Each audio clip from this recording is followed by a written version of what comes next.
Hi, it's Bettie Bornay again. Remember me from my last show?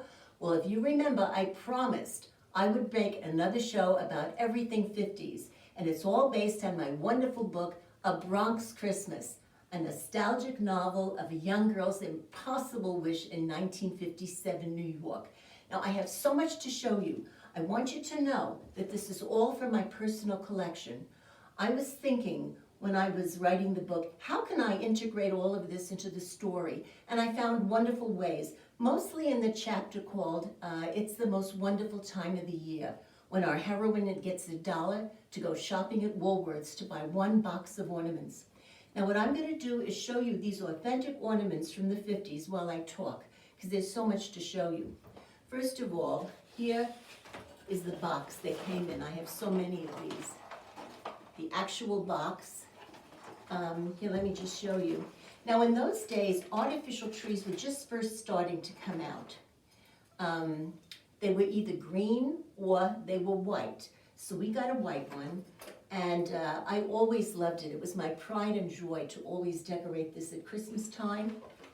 And all these ornaments are originals. Some of them are so frail, they're losing their color. You see some of them have indentations.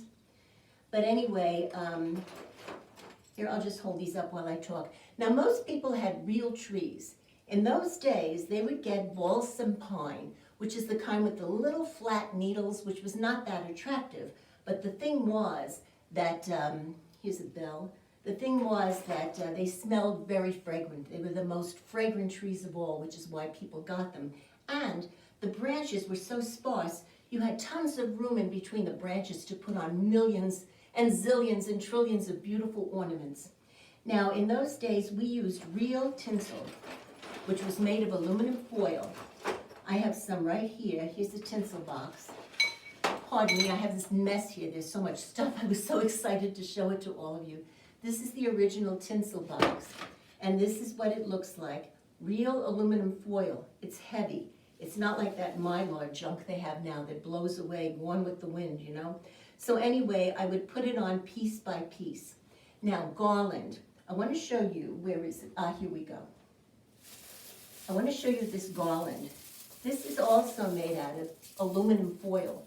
You would garland it around the tree. It also came in gold, but it was a softer kind of material. I'm not sure what it was. And then we also had this other kind. Let me go around the other way. We had this. This was like little loops. Can you see this? Little loops with every colored shiny, whatever this stuff is. They had that on trees too. Now, lights were the big thing. Back in those days, they didn't have little teeny lights. They didn't have little twinkles. They didn't have any of that. Nobody used white lights. Back then, everybody used colored lights. Now, I have here, let me show you this, an original box of these colored lights. Well, I have part of a box anyway. This is so old, no wonder. So anyway, I have that, and I have the actual lights here. Look at this. It's one fine cord attaching all of these, and there's no end open. Instead, they have one thing that you plug in. And you may wonder why. Why would you want a big circle of lights? That's because you put it over your big tree and you kind of went around like this. So I'm going to plug this in to show you what these original lights look like. I have my extension cord here just to show you all this fun stuff. Now, I don't know if you're familiar with reflectors. Why aren't they turning on? Maybe they're not working. They were working downstairs. What's the problem? What's the problemo? I don't know. I'm so embarrassed. Anyway, they're colored lights. And if you know what reflectors are, here, I put a couple on here. You put these are like aluminum foil things you put around the lights. They come in different sizes and shapes. Like this one looks like a blue daisy. This one is like a little pink ridged dish or something. This one is like a big pink star. This one is very fancy. It has purple and gold and this funny stuff around it. And then you have this kind too. What you do is you put these on with your light bulb. okay, like that. And when the lights were on, it would really reflect and look brighter than usual. Now, putting the Christmas tree aside for a moment, we also had wonderful decorations like this. This is a true 1950s piece, which I am going to attempt to plug in. I'm hoping that this one will work, because this is so embarrassing. Excuse me. Ugh. Okay, let's see. Ah, there we go. Isn't that pretty? Don't you want to burst into I'm dreaming of a Bronx Christmas, just like the ones I used to know? Okay, so we had that sort of thing, which you would probably put on a mantle. But in the Bronx apartments, we didn't have mantles, so you'd put it on your, whatever, your table, your windowsill. Also, look at these little reindeer. Can you see them? I love these little reindeer. We had these from back then. They're soft, they're sort of velvety. Also, in the book, if you read the book, and if you didn't, you better, because you don't know what you're missing. In the book, in the chapter, it's beginning to look a lot like Christmas. They talk about, let me come over here, how she put the tree on the top of the 2-level corner table.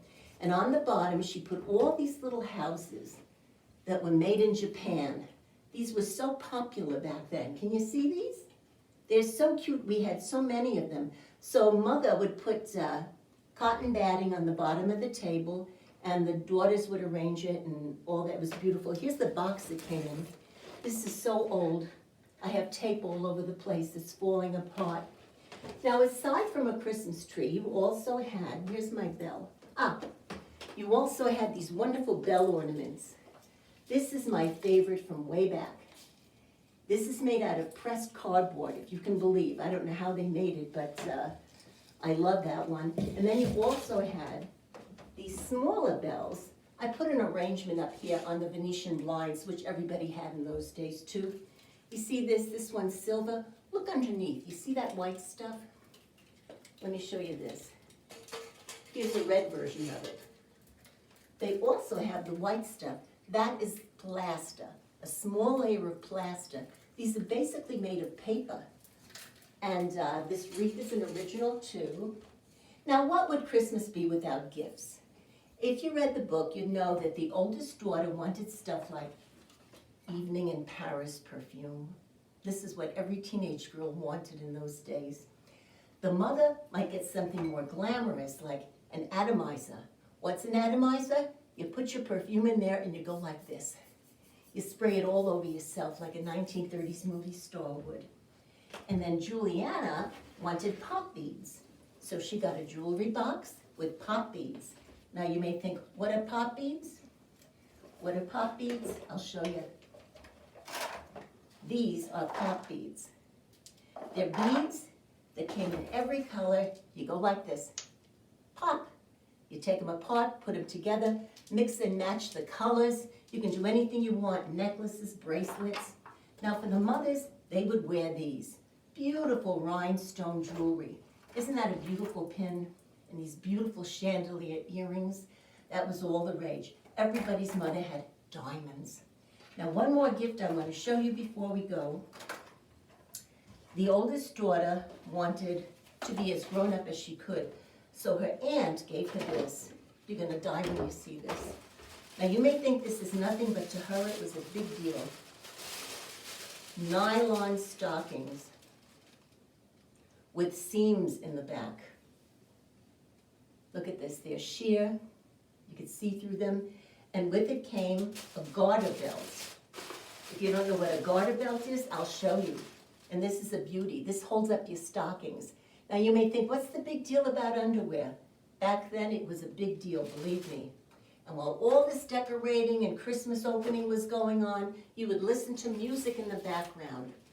These are our original albums by the Pied Pipers. Can you believe this? We listen to these on our stereo. These are called 33s. Here's one by the Fireside Carolers. Of course, you never heard of these people. They were just groups. I always loved this one. Hugo Winterhalter and his orchestra. Love that. I was looking, I couldn't find my Gene Autry album, which upset me so. Liberace Christmas. It doesn't get more glamour-puss than that. And it goes, the Robert Shaw Hymns and Carols.